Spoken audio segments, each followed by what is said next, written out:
Ini nasihat bijak dari para ulama, Pak, Bu. Kalau terfikir berbuat yang menyimpang dan keliru, bayangkan pada saat itu kita diwafatkan oleh Allah Subhanahu wa taala. Jadi ketika Anda menangani tugas tertentu, tiba-tiba ada pikiran untuk berbuat keliru, rasakan saat terjadi itu Anda wafat. Ada orang menyogok, kemudian tiba-tiba diterima dalam wafat dalam keadaan menerima sogokan. Apakah mulia di hadapan Allah? Tapi yang dahsyat, tangan yang biasa dipakai sholat, tanha anil fahsya wal munkar, tiba-tiba datang orang, Pak, kalau Bapak bisa bantu Pak, ini ada rizki sekian, sah. Maaf ya, jari saya jari tahiyat tidak akan pernah dipakai maksiat. Itu integritas nomor 1 yang terkoneksi pada Tuhan. Tapi yakin orang seperti ini nggak akan putus pada saat itu, dia akan balik lagi. Dia akan katakan kembali, Pak, informasinya naik Pak, jadi sekian tambahannya. Tunggu ya, saya istiqoroh dulu. Nggak ada istiqoroh dalam maksiat ya.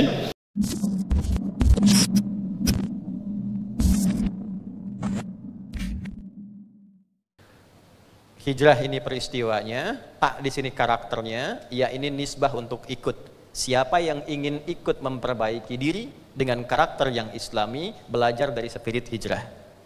Maka diturunkan bulan pertamanya dengan nama Al-Muharram. Jadi nanti ada pembahasan historis tentang sejarah peristiwanya, ada pembahasan kontemplatif tentang muhasabah perenungannya. Nah ini ada pembahasan yang sifatnya pendalaman substansi, ini yang kita kaji ya. Ada Al-Muharram, ada Muharram sudah kita urai, ada haram, ini hukumnya.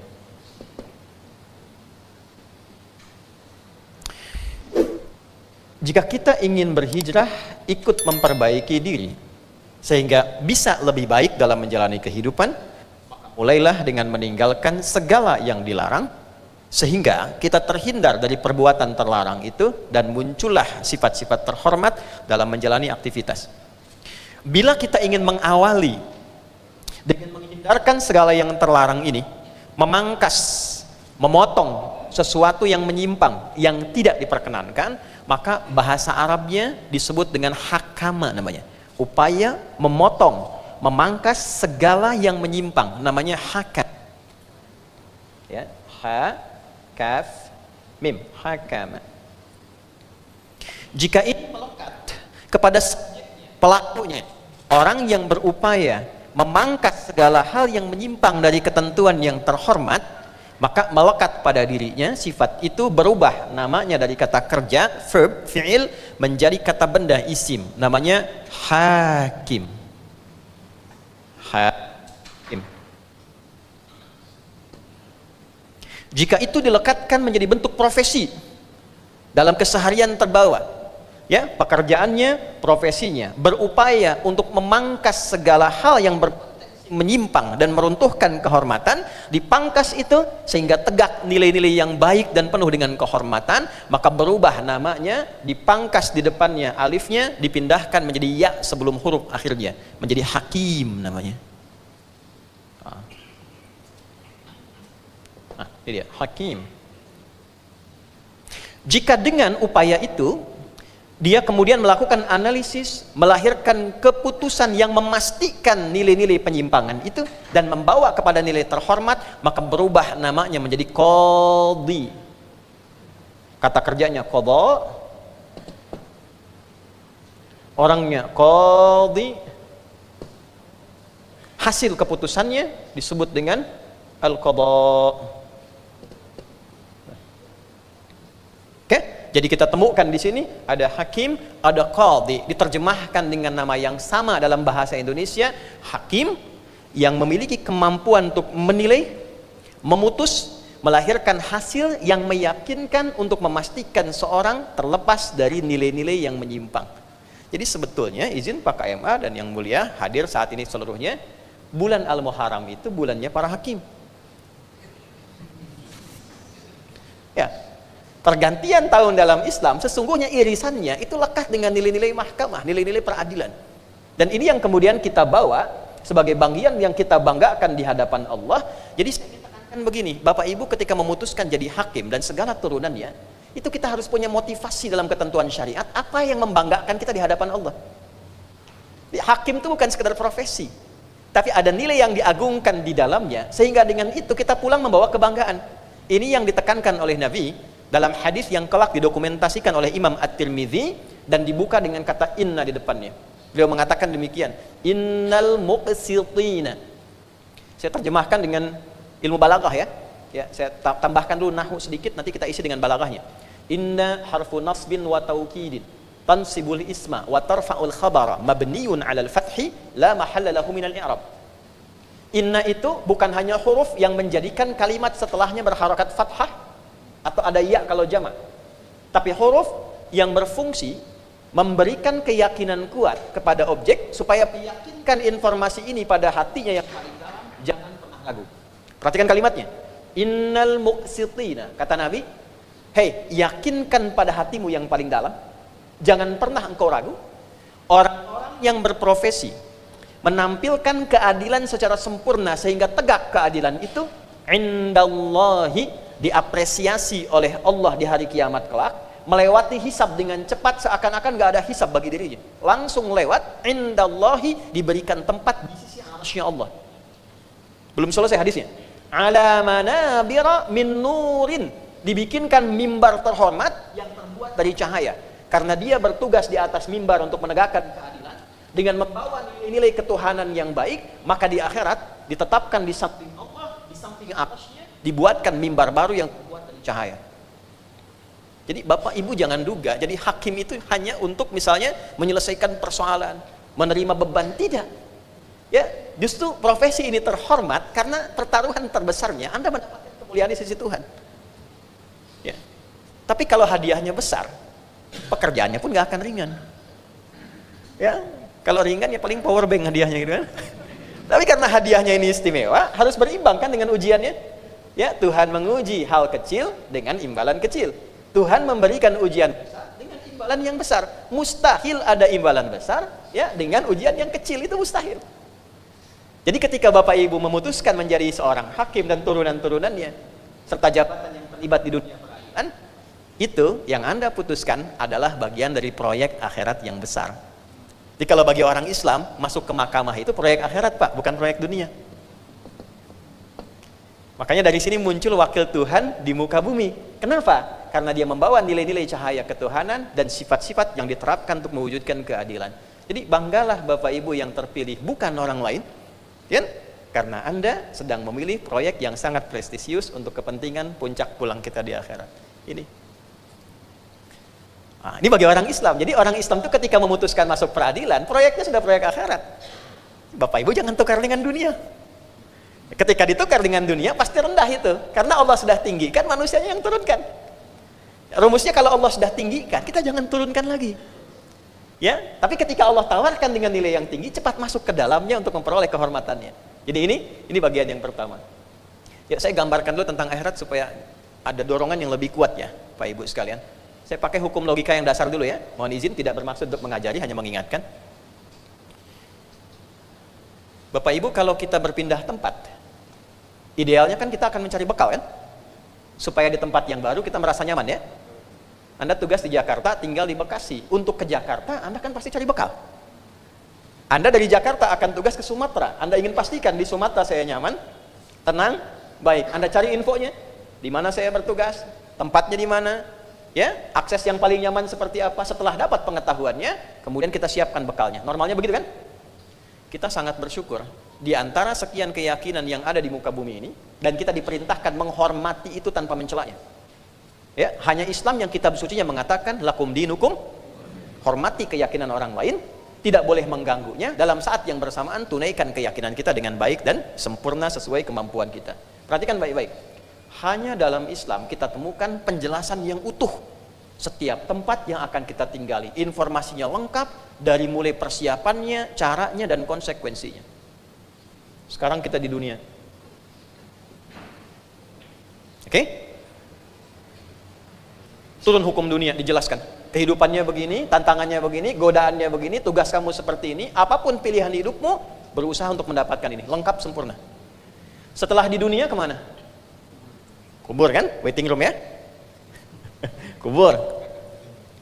Bapak Ibu silakan cari, ada nggak satu kitab suci yang menerangkan kepada kita bagaimana cara meninggalkan dunia dengan tenang? Seperti apa prosesnya? Diantarkannya kemana? Quran menjelaskan dari mulai cara meninggalnya turun ayat. Dari mulai setelah meninggal apa yang dikerjakan, penghormatannya bagaimana, cara memandikan, cara menyolatkan, sebelumnya dikafani, diantarkan, dan kehidupan di alam kubur pun dijelaskan informasinya. Supaya kita siap-siap. Nanti kalau pindah ke sini, kita sudah punya gambaran seperti apa yang kita siapkan tempat di kubur. Seperti Anda mau pindah tugas ke tempat lain, Anda siapkan. Nah sekarang kita punya keyakinan setelah meninggalkan dunia, pindah ke tempat baru. Berbahagianya dalam Islam, dijelaskan tempat baru ini suasananya begini. Afala ya'lamu idza bu'thira ma fil qubur. Turun surat Ali Imran ayat 169, wala tahsabanna alladziina qutilu fi sabilillahi amwata bal ahya'un 'inda rabbihim yurzaqun. Muncul hukum baru di alam kubur yang beda dengan alam dunia. Semua dunia dilepaskan, bekalnya seperti ini, di kuburnya akan begini. Walaupun kelihatan sempit dari atas, ternyata di bawahnya itu ada kelapangan yang luar biasa dibandingkan dunia. Hukumnya beda. Kan logika mengatakan setiap pindah tempat beda hukum kan? Bapak Ibu ke Malaysia, hukumnya sudah beda. Ke Amerika lebih beda lagi. Ya, baik sebelum kena tarif, setelah kena tarif kan sama beda ya. Sekarang kita ingin meninggalkan dunia, pindah ke kubur, pengen sama dengan hukum dunia itu mustahil. Makanya bajunya kan beda, lepas. Ya kan? Semua dunia ini handphone yang dipakai merekam itu, ya. Kan nggak bisa dibawa ke alam kubur. Apa Anda pikir lah nanti saya bawa aja kalau keluarga kangen miss call gitu? Nggak mungkin. Ya kan? Ini hilang kan? Setelah kubur baru akhirat, ini ujungnya. Akhirat ini ujungnya, yang tidak ada tempat lagi. Orang cerdas adalah orang yang menyiapkan ketika dia berpindah tempat, dia punya bekal yang baik untuk dihuni. Kita punya keyakinan bil akhirati hum yuqinun, setelah meninggalkan dunia transit di sini dan ujungnya di sini. Ada cuma 3, 1 surga, 2 neraka. Na'udzubillah min dzalik. Pertengahannya Araf namanya, bukit tinggi bisa kelihatan surga, takut cerita neraka. Ya, sampai selesai hisab, orang yang 50,01% amal solehnya ke surga. Kalau orang dominan amal salahnya ke neraka. Kalau 50-50, 50-50, dia tunggu di Araf, bukit tinggi bisa kelihatan surga, takut dengar cerita neraka. Ya, sampai hisab selesai. Begitu hisab selesai, baru rahmat Allah turun, dimasukkan ke dalam surga. 1 harinya 1000 tahun. Nunggu di sini. Maka turunlah Quran surah 7 Al-A'raf dengan namanya, dari ayat 47 sampai 49. Ya. Nah, sekarang poinnya adalah kembali ke logika awal, orang cerdas itu pasti dia punya proyek yang panjang. Kalau saya ke kubur nanti, gimana supaya saya nyaman?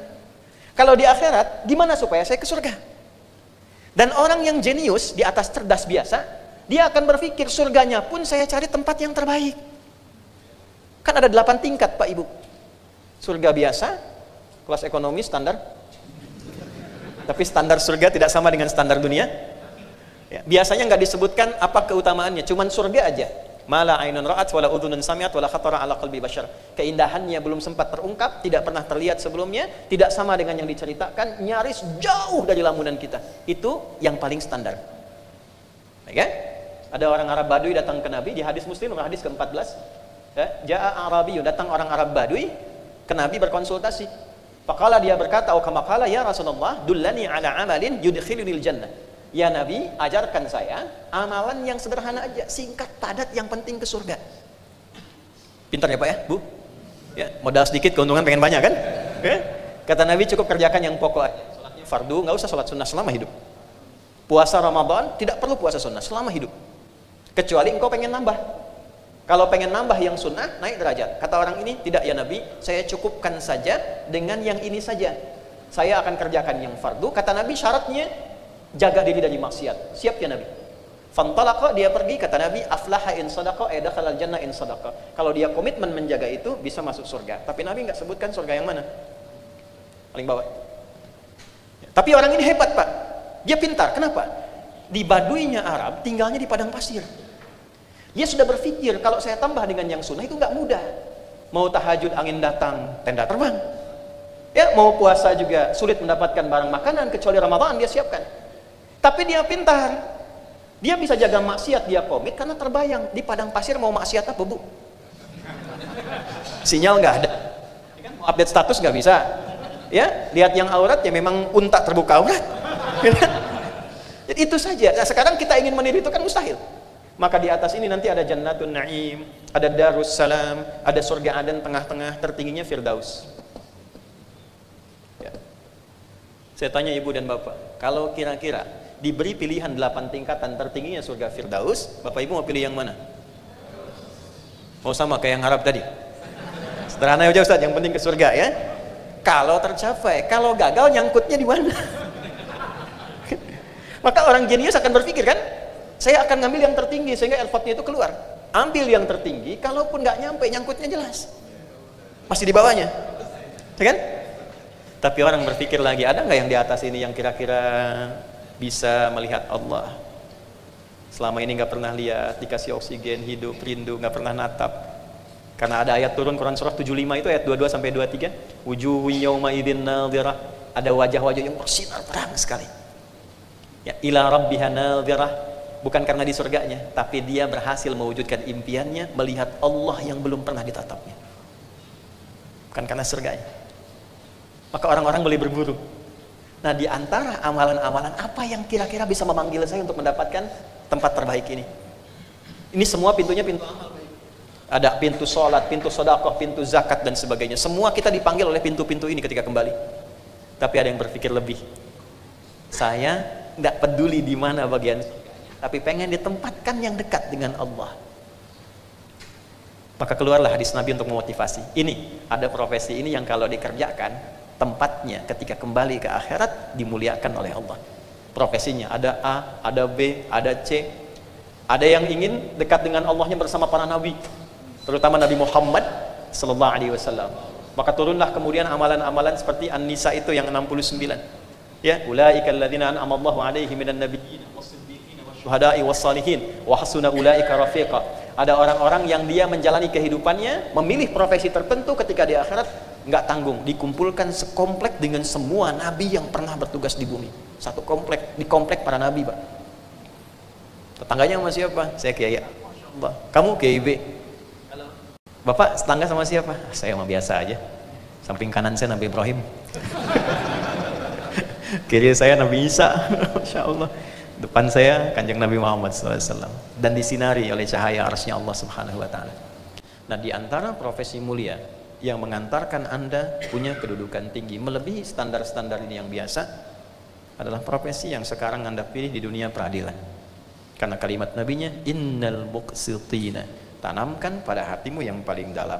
Orang-orang yang terlibat untuk menegakkan keadilan sehingga tampil secara sempurna dan terhormat, perhatikan kalimatnya, indallahi, diberikan apresiasi di sisi Allah, ala manabira, dibuatkan mimbar-mimbar min nurin yang terbuat dari cahaya. Walaula fadlullahi wa rahmatuh, dan kalaulah bukan karena keutamaan yang Allah berikan dan kasih sayangnya, wa annallaha tawwabun hakim. Cahaya surah 24 ayat 10. Dan sungguh tanamkan pada hatimu yang paling dalam, memang tidak ada yang sempurna dalam menjalankan profesi itu. Tapi ketika dia ingin memperbaiki diri untuk kembali menjadi baik, hakim dan bijak dalam menetapkan dan menjalankan aktivitasnya, itulah yang Allah tempatkan dalam sisi yang terbaik. Jadi jangan dibayangkan bahwa orang-orang dengan profesi ini akan baik semua, belum tentu. Sepanjang manusia pasti akan ada kekurangan. Tapi untuk mengembalikan yang kurang menjadi baik, muncullah apa yang disebut dengan hijrah tadi. Nah, makanya ngajinya kita kembalikan ke kitab. Kalau pakai media sosial, tasrifnya geser. Ya, kita ngaji dulu masih hakama yahkumu, gitu kan? Hukman fahuwa hakimin wadaka mahkum. Nah, sekarang ngaji digital sudah beda. Ya, taba ya tubu youtuban, tak-taka yutaktiku tiktokan, gitu kan? Instagrama, ya instagrimu instagraman, ya. Makanya kita balik ke sini sekarang. Masih ada waktu? Masih ya? Nah, ya 15 menit saya mulai. Nah, terusan berikutnya adalah jika saya telah memilih ini untuk investasi akhirat saya. Ingat, kalau kita pilih akhirat, dunia ikut, Pak. Yakinkan itu, Bu, ya. Kalau kita memilih akhirat, dunia pasti ikut. Ketika Anda memilih dominan dunia, akhirat tidak terlayak. Ya, ayatnya di Quran surah kedua ayat 200 sampai 201. Wa minan nasi may yaqulu rabbana atina fid dunya. Bukan, jangan ngarang, ya. Wa ma lahu min akhirati min khalaq. Wa ma lahu fil akhirati min khalaq. Dari sebagian manusia ada yang memilih beraktivitas untuk proyeksi dunia saja. maka dia mendapatkan dunianya tidak dengan akhiratnya. Wa minhum may yaqulu rabbana atina fid dunya hasanah wa fil akhirati hasanah wa qina adzabannar. Dan di antara mereka ada yang ingin keseimbangan. Dia menyiapkan proyeksi dunia akhiratnya, maka dia siapkan pekerjaan dunia untuk mengikuti ketentuan akhiratnya. Maka dunia otomatis ikut. Jadi jangan kira ketika Bapak Ibu niatkan saya pengen jadi hakim supaya Allah ridha, dunia nggak dapat, mustahil nggak dapat, pasti dapat. Saya memilih jadi ustadz, apa kehilangan dunia? Tidak. Tapi kita tidak membawa keustadan kita untuk memenuhi dunia, tidak. Ya, bawa nilai ini kepada nilai-nilai akhirat, dunia ikut dengan sendirinya. Bahkan kalau jadi kecil, demi Allah saya katakan dia kecil. Ya, ini dari kepala sampai ujung kaki, saya nggak melipat. Kalau kasih ini dikasih. Kacamata hadiah, pakaiannya hadiah, sampai ujung kaki, sampai kaos kaki, sepatu, kendaraan yang dibawa dalam hadiah itu saking kagetnya mikanya berubah tuh suaranya. Nah, jadi dunia pasti ikut. Jadi jangan tanamkan pada diri Bapak Ibu. Ketika sudah Allah tinggikan menjadi hakim, terus Anda geser orientasinya ke dunia, itu merendahkan apa yang Tuhan sudah tinggikan. Ya. Nah, ini dulu motivasi awalnya. Allah sudah tinggikan derajat kita, maka jangan diturunkan dengan nilai-nilai dunia yang tidak sementara, tidak seberapa, dan pada akhirnya kita tinggalkan.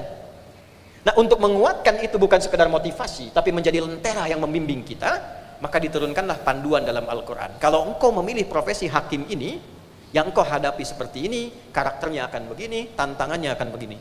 Nah, di antara panduan itu, saya ingin menurunkan beberapa ayat saja, sesuai dengan alokasi waktu yang kita bisa dapatkan di hari ini. Baik, karena unlimited waktunya, maka saya bisa turunkan lebih banyak. Bismillah. Izin ya Bu, Pak, saya coba hapus sedikit dulu. Ini kajian spesial hari ini ya. Ya, saya datang sendiri, terangkan sendiri, tulis sendiri, hapus sendiri. Masya Allah. Anda tinggal duduk, simak, amalkan, masuk surga, enak sekali. Insya Allah, mudah-mudahan Allah ridha. Pelan-pelan ya, mohon izin karena ini yang paling pokok terkait dengan profesi dan aktivitas Bapak Ibu. Saya izin sedikit melambatkan uraiannya untuk memberikan penekanan artikulasi yang lebih bisa dipahami. Hakim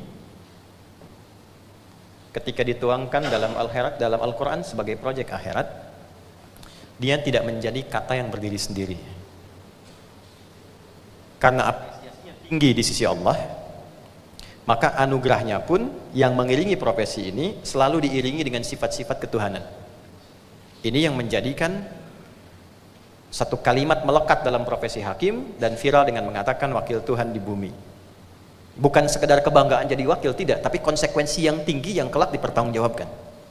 Nah, untuk melekatkan sifat-sifat itu, maka diturunkanlah setidaknya 5 sifat yang sekaligus memberikan arah kepada para hakim. Seperti inilah sifat kebijaksanaan dapat muncul yang melahirkan putusan dan mengikis dengan itu berbagai nilai penyimpangan sehingga melahirkan satu putusan yang berkeadilan yang diridhoi oleh Tuhan. 1, ada nama Al-Azizul Hakim. Al-Aziz Al-Hakim. Kata hakim yang diawali dengan kata Al-Aziz disebutkan setidaknya 29 kali dalam Al-Quran. Jika dihilangkan alif lam yang menjadi Azizun Hakim, disebutkan 18 kali di dalam Al-Quran. Selanjutnya, saya cepat dulu. Ada Alimun Hakim. Alim, Hakim. Kadang disebutkan Hakimun Alim, kadang Alimun Hakim. Setidaknya 14 kali disebutkan dalam Al-Quran.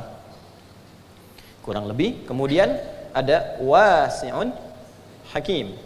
Wa kana Allahu wasi'an hakima. 1 kali disebutkan dalam Al-Quran. Selanjutnya ada Hakimun Khabir. Hakim Khabir. Selanjutnya 5 saja supaya agak cepat. 1, 2, 3, 4. Dan terakhir yang kelima saya cepat, Tawwabun Hakim. Tawwabun Hakim. Sekali saja disebutkan dalam Al-Quran. Baik ya, mohon bisa fokus. Pertama, Al-Azizul Hakim. Al-Aziz itu sifat tinggi terhormat yang terjaga dengan integritas yang kuat. Jadi ketinggian itu, kehormatan itu tampak dan terasa karena menampilkan integritas yang kuat. Baik, Allah disebut dengan Aziz karena ia satu-satunya Tuhan yang menampilkan sifat integritas yang sangat kuat dengan ketuhanannya, sehingga ia selalu tampil tinggi dan terhormat di segala aspek. Allah itu kalau sudah menetapkan sesuatu, semua nilai-nilai yang terkait di dalamnya itu pasti berkeadilan, sesuai dengan keagungan, ada sifat ketuhanan, sehingga integritasnya sebagai Tuhan terjaga dengan sempurna. Nah, kenapa kata Hakim kemudian dilekatkan dengan kata Al-Aziz? Kalau ditarik ke dalam dunia peradilan, saya batasi di sini ya. Nah, maka hal pertama yang Bapak Ibu hadapi itu dalam meneliti, memberikan putusan, mendalami, tantangan pertama yang dihadapkan untuk menjaga kehormatan Anda sebagai hakim adalah menampilkan dan mempertahankan integritas. Hakim yang pintar dengan pendidikan yang kuat, status yang tinggi, tanpa integritas, maka jatuh kehormatannya. Itulah sebabnya kata Azizun Hakim itu tidak pernah tertukar. Tidak ada di Quran Hakimun Aziz, itu nggak ada. Selalu Azizun Hakim, Al-Azizul Hakim. Kalau yang ini bisa Alimun Hakim, Hakimun Alim, bisa ditukar, tapi yang ini tidak. Ya, tidak. Kenapa? Karena integritas itu tidak bisa ditukar, tidak bisa dibeli di apapun, dan itu standar pertama terhormatnya seorang hakim. Itu aspek awal. Itulah ada yang menghitung dari sisi numerasinya kenapa disebutkan 29 kali. Ya, kalau dalam kalender Islam kan yang terendah 29 hari, Pak. 29 sampai 30 hari. Ya, maka berapa lama pun dia menangani kasus, sedang menangani perkara, tidak menangani perkara, maka yang tertinggi pada dirinya adalah bagaimana dalam setiap hari dia bisa menjaga integritasnya sehingga tampil terhormat dalam keadaan apapun. Satu. Sekarang pertanyaannya, sifat itu bisa tampak kalau ada alat ujinya kan? Sifat ujinya. Makanya di Quran yang baik ada takwa, alat ujinya fujur, nama lainnya nafsu. Jadi kalau misalnya ada jujur, pasti dibuat lawannya. Ya, apa lawan dari jujur? Hah? Dusta kan? Baik ya? Nah, ada sabar, ada lawannya amarah. Amarah diciptakan bukan ingin membuat manusia itu jadi pemarah, bukan. Tapi untuk menguji supaya sabarnya muncul. Sebab kalau tidak ada sabar, tidak akan diketahui Bapak Ibu. Kalau tidak ada amarah, tidak akan diketahui adanya sabar. Coba tes Bu ya. Suami pulang ke rumah, ibu ada di rumah. Nggak ada angin, nggak ada hujan, nggak ada apapun, ibu bilang sama suami, sabar ya Pak, sabar gitu. Paling suami bilang kan, mama sehat. Kan mesti ada alat ujinya dulu kan? Ya, ada amarah keluar, begitu amarah diciptakan bukan ingin menjadikan suami pemarah, bukan. Tapi supaya kesabaran pada diri ibu itu tampil dan menguat, karena ada masalah di depan yang lebih dari sekarang yang harus dihadapi. Kalau tidak ada kesabaran yang lebih dibandingkan hari sekarang, tidak mudah mengatasi yang esok. Itu dasarnya. Baik ya, jadi berbahagialah kalau suami ke rumah misalnya dalam keadaan marah. Itu tandanya bukan ingin menjadikan amarah ditumpahkan pada ibu, tapi supaya kesabaran yang ada pada diri ibu itu muncul. Memang ini bahasan yang mudah diungkapkan, tidak mudah dipraktekkan. Ustadz juga sama Pak, sama Ustadz. Makanya jarang Ustadz bahas ini ada istrinya, itu jarang. Ini live gak? Aman ya? Oh, live streaming ya?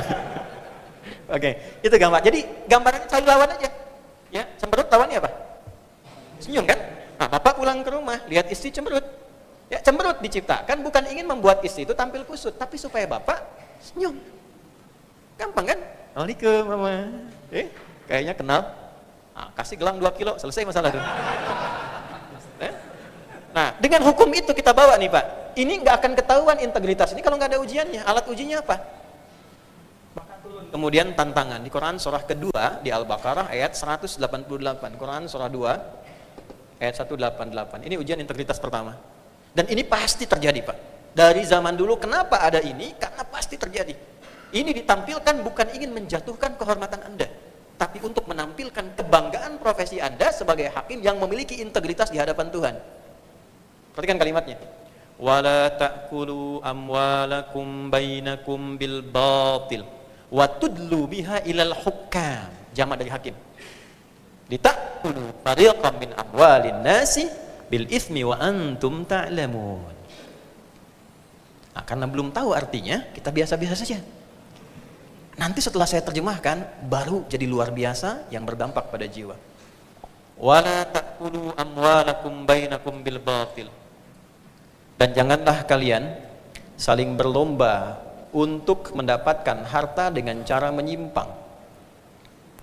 Wa tudlu biha ilal hukam, dan mendapatkan harta dari hasil penyimpangan ini supaya bisa ditransaksikan ke dalam sebuah perkara, dan membawa itu tudlu itu dari kata dalun, sedikit-sedikit dimasukin kepada para hakim untuk memenangkan perkara Anda.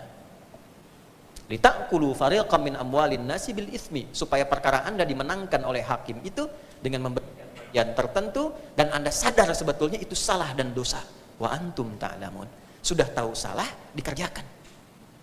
Es batu ditiupin tuh. Ya? Yuk kita lihat nih. Nah, jadi diam kan? Ini ujian pertama nih. Jadi ujian pertama bagi para hakim untuk menguji integritasnya, akan ada pihak-pihak berperkara berusaha menemui bapak dan ibu di level manapun. Baik itu pengadilan yang paling dasar, naik kemudian pengadilan tinggi, sampai kemudian kasasi ke MA dan sebagainya. Akan ada upaya-upaya yang berperkara mendapati peluang untuk menemui bapak ibu. Ya, urusannya apa? Menguji integritas bapak dan ibu. Gitu. Nah, itu ujian pertama kita. Dan kalimatnya menggunakan waktu dulu dari kata dalwun. Kalau nimba itu kan pelan-pelan, nggak mungkin langsung kan? Mereka nggak akan masuk secara langsung, Pak. Ketemu bapak ibu tuh, pelan-pelan ngelihat celahnya. Kalau bisa langsung lihat siapa yang di sampingnya. Ya, makanya kenapa ada lontar jumroh 3 kali. Ya, Nabi Ibrahim sendiri lontar pergi datang ke istri nggak kena datang ke anak, gitu kan? Itu kan filosofinya dalam haji itu. Kenapa dilontar itu? Ya, melontar segala potensi dari diri kita yang memungkinkan kita menyimpang. Kalau bukan dari kita itu, ya, Aqabah, maka usto, sekeliling terdekat. Kalau bukan usto yang terdekat, itu ula yang terjauh tapi punya akses ke kita. Maka berhati-hatilah ketika ada orang-orang berperkara ingin datang menemui Anda, maka itu tanda pertama yang dihadirkan oleh Allah untuk menampilkan integritas yang sudah Allah jaga. Jadi kalau sudah Allah jaga, Bapak Ibu kemudian jangan ungkap. Konfirmasi tertinggi, ya. Ini poin dasarnya, ini yang pertama. Jadi ketika itu dihadirkan 29 kali di dalam Al-Quran, boleh jadi Anda tidak memegang perkara, boleh jadi Anda tidak mengurus perkara, tapi akan ada ujian di waktu-waktu kita berkehidupan selama 29 hari, orang-orang yang mencoba meruntuhkan integritas kita sebagai hakim. Tuh. Jadi karena serius, Bismillah. Saya tidak mencari materi untuk menyesuaikan tidak, tapi inilah dalam Al-Quran. Ya. Tuh, ini satu. Teruskan.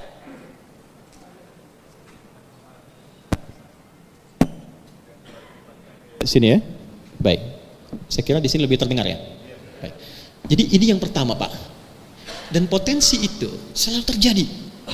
Bahkan sejak di era Nabi SAW, kenapa turun ayat ini? Karena kebiasaan jahiliyah itu sudah seperti itu. Dan ada provokasi yang memang setan kemudian datang untuk membawa nuansa itu dengan tersembunyi, ya, menggoda pada jiwa kita. Nah, disinilah kemudian turun ayat-ayat untuk membimbing. Bagaimana ketika diangkat, dilantik, disumpah dengan Quran diletakkan di kepala kita, dan saat ujian integritas itu tiba, kita sudah punya perisai dalam diri untuk mudah mengesampingkan itu dalam kehidupan, berapapun nilai yang dibawa. Maka turun beberapa ayat untuk memberikan penguatan pada diri kita. Contoh, saya berikan sebab turunnya dulu. Ibu kenal nggak? Ada sahabat Nabi namanya Abu Hurairah. Kenal di mana, Bu? Nah, dengar ya. Baik. Abu Hurairah itu ditugaskan untuk menjaga Baitul Mal. Oke, di pusat asetnya umat Islam pada masa itu. Termasuk juga dengan keuangan dan sebagainya. Tiba-tiba malam datang orang ingin mencuri. Kelihatan orang mencuri, ditangkaplah oleh Abu Hurairah. Kata orang ini, tolong jangan tangkap saya, karena keluarga saya itu butuh, nggak bisa makan. Oh, saya nggak percaya, saya bawa dulu ke hadapan Nabi, nanti dihukumi oleh Nabi. Jadi Nabi hakim tertinggi pada masa itu. Dihukumi oleh Nabi, baru Anda bisa saya lepas. Ya, maka apa yang terjadi kemudian? Tolonglah dia mengibak lagi. Ketika mengibak kemudian lengah, lari orangnya. Dilaporkan peristiwanya kepada Nabi, kata Nabi begini, dia pembohong, malam ini pasti dia akan datang lagi. Oke, malam ini pasti dia akan datang lagi. Betul, malamnya datang. Sudah ketika datang langsung ditangkap gitu, karena sudah tahu informasi dari Nabi. Ketika kemudian ditangkap, udah kamu jangan bicara apa-apa lagi, karena Nabi katakan kamu pembohong. Saya akan bawa engkau ke hadapan Nabi. Perhatikan, yang paling dahsyatnya, tolong jangan bawa saya ke Nabi. Saya akan berikan kepada Anda hadiah informasi satu ayat yang kalau Anda bisa bacakan ini, setan akan lari meninggalkan Anda. Perhatikan poinnya Bapak Ibu, ya. Nanti kita akan tahu bahwa ini setan yang menyamar, oke? Tapi poinnya adalah ini setan yang menyamar, tapi setan ini tahu kebiasaan orang. Dan dia masuk dengan kebiasaannya, gratifikasi, Pak. Tidak harus selalu uang. Setan tahu kebiasaan manusia itu senang apa. Abu Hurairah itu seorang pembelajar ulung, lebih senang ilmu ketimbang harta. Beda mungkin menggodanya ketika dengan Utsman, dengan Abdurrahman bin Auf. Karena tahu ini senang ilmu, maka gratifikasinya masuk lewat ayat yang belum dia tahu. Bayang ya? Kebayang tuh bagaimana? Makanya di dalam bahasa Yunani, kenapa disebut dengan diabolis yang kelak menjadi iblis? Diabolis itu asalnya sifat intelek jenius yang menyimpang dengan intelektualisasi. Ya, jadi iblis itu kenapa disebut iblis? Karena dia punya kepandaian tingkat tinggi untuk menggoda, cuma diarahkan kepada yang menyimpang. Dan saking dia pintarnya, dia tahu kebiasaan si fulan itu apa. Ya. Jadi begitu kemudian ditampakkan itu, kaget Abu Hurairah karena baru dengar ini selama ini. Dalam kagetnya lepaslah kemudian tangkapannya itu pergi. Maka diadukan kepada Nabi esoknya. Saya sudah katakan padamu, ya, dia itu pembohong. Ya, tahu nggak siapa itu? Tidak ya Rasulullah, Allah dan Rasulnya yang tahu. Itu setan yang sedang menyamar. Walaupun perkataannya itu betul, tetap dia salah, kata Nabi. Tetap dia salah, walaupun perkataannya apa? Betul. Yang diajarkan itu ayat kursi, Pak. Ayat kursi, Al-Baqarah 255. Quran surat 2 ayat 255. Jadi ketika dibacakan, kaget, bengong, pergi setannya. Setan sendiri mengatakan kalau dibacakan itu, setannya lari. Nah, bayangkan. Ya. Jadi ketika Anda ditugaskan, salah satu ayat yang dihadirkan dalam Al-Quran, biasakan malam baca itu. Sebelum ada putusan, menangani perkara, bacakan itu. Iringi dengan Al-Fatihah, iringi dengan Al-Baqarah 3 ayat terakhir, 284, 285, 286. Itu diantara proteksi terbaik. Jadi Al-Fatihah 3 akhir dari surah Al-Baqarah, 3 ayat terakhir, ayat 284, 285, 286. Jadi maksudnya apa? Di ayat 284 itu kita menyerahkan semua hal daya upaya kita kepada Allah penguasa langit dan bumi. Ayat 285 kita mengikuti putusan yang berkeadilan berdasarkan sunnah para nabi. Ayat 286 kita memohon kalau ada yang salah dalam putusan, Allah tidak menghukum. Ya Rabbana la tu'akhidna in nasina au akhtana. Kita awali dengan la yukallifullahu nafsan illa. Kalau dibawa ke dunia peradilan, ya Allah, tidaklah aku menjalani ini kecuali Engkau yang telah menetapkan. Aku berusaha memutuskan sesuai kemampuan yang Engkau titipkan padaku. Laha ma kasabat wa 'alaiha mak tasabat. Kalau ada kebaikan Kau kirimkan pahala, kalau ada keburukan pun berpotensi dosa. Aku tak mau berdosa ya Allah. Rabbana la tu'akhidna in nasina au akhtana. Kalau dalam putusanku ada yang salah, karena keliruku, karena lupaku, karena tipis ilmuku, jangan hukum aku dengan sifat alfaku itu ya Allah.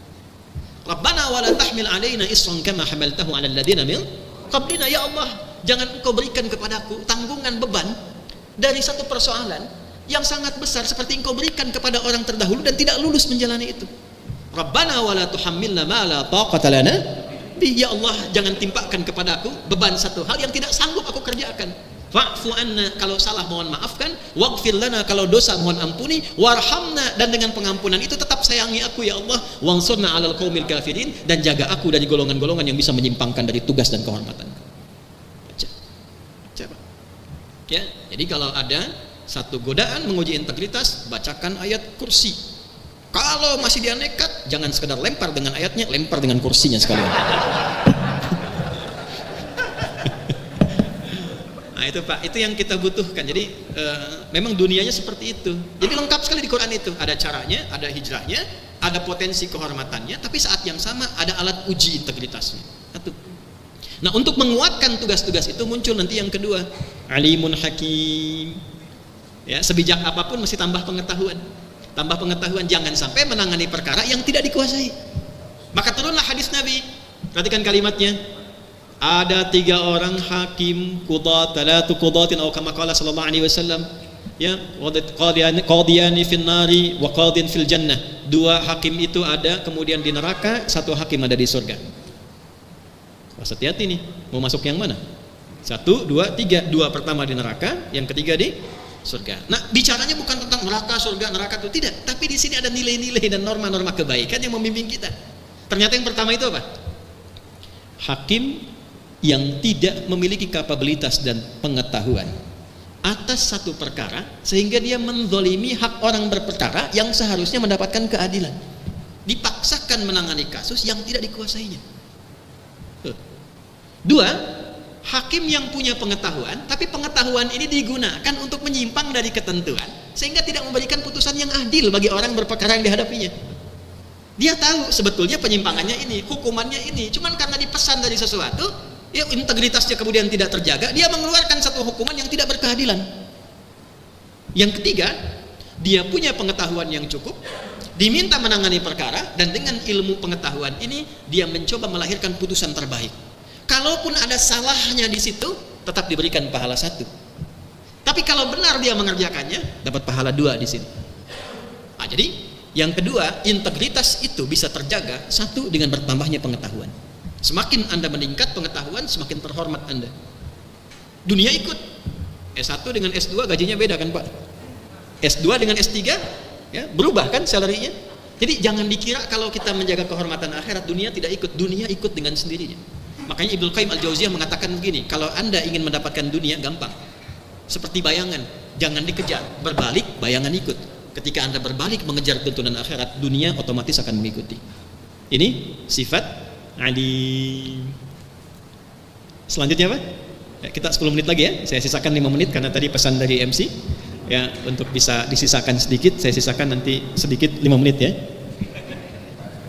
Kemudian wasi'un hakim. Satu kali disebutkan di Quran surat An-Nisa ayat 130. Ya. Wa iyatafarraqa yughnillahu kullam min sa'atih. Ini hakim peradilan agama nih. Ya. Kalau ada kasus rumah tangga datang kepada hakim peradilan agama, kasusnya biasanya kasus perpisahan yang rumit, ya, yang tidak bisa ditangani oleh dua sisi. Satu, pasutrinya, yang kedua oleh orang sekitaran di keluarganya, dari walinya. Maka akhirnya datang ke hakim. Ya, makanya di ayat ke-34 surat An-Nisa itu problemnya yang diselesaikan secara internal. Tidak bisa muncul ayat 35-nya. Ya. Wa in khiftum shiqaqa bainihima fab'atsu hakaman min ahlihi wa hakaman min ahliha. Nah, ini taraf kedua. Kalau nggak bisa diselesaikan internal, coba pindah dulu tempat tidur, ya, supaya ada rasa kangen, ada rasa salah untuk komunikasi. Tidak terdorong itu keluarga dekat yang terlibat. Tidak bisa diselesaikan, muncul kepada yang ketiga, dibawalah ke mahkamah, ke peradilan agama contohnya. Maka apa yang terjadi? Wa iyatafarraqa, dan kalaupun keduanya nanti pada titik yang nggak bisa diselesaikan, ya kan? Yughnillahu kullam min sa'atih. Maka tak punya kemampuan untuk menikah, sulit kemudian untuk berpisah. Kalaupun ada kasusnya pernikahan dibawa ke hakim, perpisahan dibawa ke hakim, kalau niatnya benar karena Allah, niatnya bagus karena Allah dan benar putusannya, maka diberikanlah oleh Allah kelapangan-kelapangan dalam berkehidupan. Jadi kalau ada yang nikah diproses oleh hakim untuk menikah, dia tidak punya apa-apa, dikayakan oleh Allah. Kalau ada kasus perpisahan, benar cara mengerjakannya, bagus cara menetapkannya, walaupun berpisah, dia berpisah dalam keadaan baik yang diberikan kelapangan dalam kehidupannya. Siapa yang bisa memutus seperti itu? Hakim yang punya kualifikasi sifat wasi', wus'ah. Sifat wus'ah dilekatkan di dalam Al-Quran dengan kata sa'a. Turunlah kemudian Quran surah ketiga Ali Imran ayat 133 sampai dengan 134. Di 134 itulah karakteristik hakim yang memiliki sifat wus'ah dan bisa diturunkan kepada hakim-hakim umum baik di pidana ataupun perdata. Yuk saya cepat. Wasari'u ila maghfiratin min rabbikum wa jannatin arduhas samawati wal ardu 'iddat lil muttaqin. Untuk mendapatkan sifat wus'ah, kelapangan yang luas, sehingga dengan sifat lapang ini semua perkara kelihatan seperti ringan dan baik untuk diselesaikan. Jadilah pribadi yang takwa. Apa ciri takwa di sini? Alladzina yunfiquna fis sarra'i wad dharra wal kadhiminal ghaidha wal 'afina 'anil nas wallahu yuhibbul muhsinin. Satu, sifat gemar berbagi dalam keadaan memiliki ataupun dalam keadaan yang sempit. Jadi dalam memutuskan perkara itu, maaf, orientasinya kita ingin memberikan yang terbaik, bukan condong pada salah satu. Wal kadhiminal ghaidha, Untuk mengondisikan itu, jangan bawa suasana hati yang tidak enak apalagi sedang marah. Izin Pak, kalau sedang punya masalah jangan tangani perkara dulu, nanti hatinya tidak luas. Kalau tidak luas, putusannya pun pasti tidak akan komprehensif dan bijak. Wal kadhiminal ghaidha, dia sanggup menahan amarah. Wal 'afina 'anil nas, dan berharap orang menjadi baik. Itulah sifat keluasan seorang hakim, ingin menjadikan bukan memenangkan perkara. Salah kalau menangkan perkara. Ya, poin tertingginya orang berubah menjadi baik sehingga kesalahannya termaafkan dan berubah kemudian dia menjadi pribadi yang lebih mulia. Wallahu yuhibbul muhsinin, dan Allah mencintai para pemilik sifat ihsan. Yang terakhir, ihsan itu berupaya menjadikan kegiatannya terasa disaksikan oleh Tuhan. Hadis Muslim nomor hadis ke-8. Anta'budallaha ka'annaka tarahu fa illam takun tarahu fa innahu yarak. Kalau Anda memiliki sifat us'ah, kelapangan dalam memutus perkara sehingga yang keluar putusannya berkeadilan dan objektif. Yang terakhir, tips dari Al-Qur'an, berusahalah dalam memutus dan menangani perkara itu merasa selalu diawasi oleh Allah. Itu tingkat tertinggi. Nasihat terakhir karena waktunya habis. Ini nasihat bijak dari para ulama, Pak, Bu. Kalau terfikir berbuat yang menyimpang dan keliru, bayangkan pada saat itu kita diwafatkan oleh Allah Subhanahu wa taala. Jadi ketika Anda menangani tugas tertentu, tiba-tiba ada pikiran untuk berbuat keliru, rasakan saat terjadi itu Anda wafat. Ada orang menyogok, kemudian tiba-tiba diterima dalam wafat dalam keadaan menerima sogokan. Apakah mulia di hadapan Allah? Tapi yang dahsyat, tangan yang biasa dipakai sholat, tanha anil fahsya wal munkar, tiba-tiba datang orang, Pak, kalau Bapak bisa bantu Pak, nah ini ada rizki sekian, maaf ya, jari saya jari tahiyat tidak akan pernah dipakai maksiat. Itu integritas nomor 1 yang terkoneksi pada Tuhan. Tapi yakin orang seperti ini nggak akan putus pada saat itu, dia akan balik lagi. Dia akan katakan kembali, Pak, informasinya naik Pak, jadi sekian tambahannya. Tunggu ya, saya istiqoroh dulu. Nggak ada istiqoroh dalam maksiat ya. Nah, maka momentum hijrah itu bukan sekedar peringatan tahun baru. Ada irisan tentang dunia peradilan di dalamnya. Bagaimana ketahanan, kebaikan, keamanan, kenyamanan itu bisa tercipta? Salah satunya di tangan hakim yang berkeadilan, yang menegakkan nilai-nilai kehakiman dengan spirit hijrah, dan itu dimulai dengan al-muharram, berkomitmen untuk mencegah segala hal yang tidak beririsan dengan nilai-nilai kebaikan, baik itu sifat-sifat transaksional yang menguji integritas, meningkatkan pengetahuan untuk bisa menempatkan keadilan, dan yang terakhir, terhindar dari berbagai macam kesempitan dengan meluaskan sifat-sifat pada hatinya dan dirinya sehingga bisa membaca segala hal dalam keadaan bijak dan baik. Terakhir, saya tutup dengan hadis Nabi SAW yang tercantum dalam hadis riwayat Muslim, dan ini yang sering dikutip ujungnya saja, awalnya jarang dikutip. Ayyuhan nas, wahai seluruh manusia, qad ahlakal ladzina min qablikum, atau fi riwayatin ukhra, qad ahlakal ladzina qablakum, ya, atau kama qala Rasulullah sallallahu alaihi wasallam, hai manusia, banyak kecelakaan terjadi, banyak ketidakstabilan terjadi, banyak orang-orang dulu hancur dan musnah itu karena perilaku yang terjadi pada putusan-putusan yang tidak berkeadilan. Perhatikan kalimatnya. Idza saraka syarifu minhum, maka apabila orang yang punya kelebihan harta, kedudukan, kehormatan dan sebagainya melakukan tindakan penyelewengan, falam yuqimu alaihi, maka hukum tidak ditegakkan dengan baik. Fa idza saraka minhumud dha'ifu, tapi kalau yang lemah melakukan satu penyelewengan, fa aqamu alaihi, maka tegas sekali itu kemudian diberikan penindakan. Biasa disingkat dari sebuah kata-kata menjadi tumpul ke atas, tajam ke bawah. Itu bagian dari makna hadis Nabi sallallahu alaihi wasallam.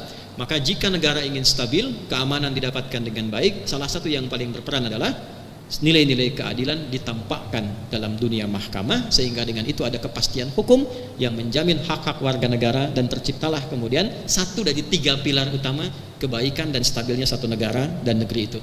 Apa itu? Satu adalah nilai keamanan dan ketertiban, yang kedua adalah stabilitas ekonomi, yang ketiga adalah kuatnya nilai spiritual. Alladzi at'amahum min ju' wa amanahum min khauf. Diawali falyabudu rabb hadzal bait. Ini 3 pilar dari stabilitas suatu negara dimanapun dia berada.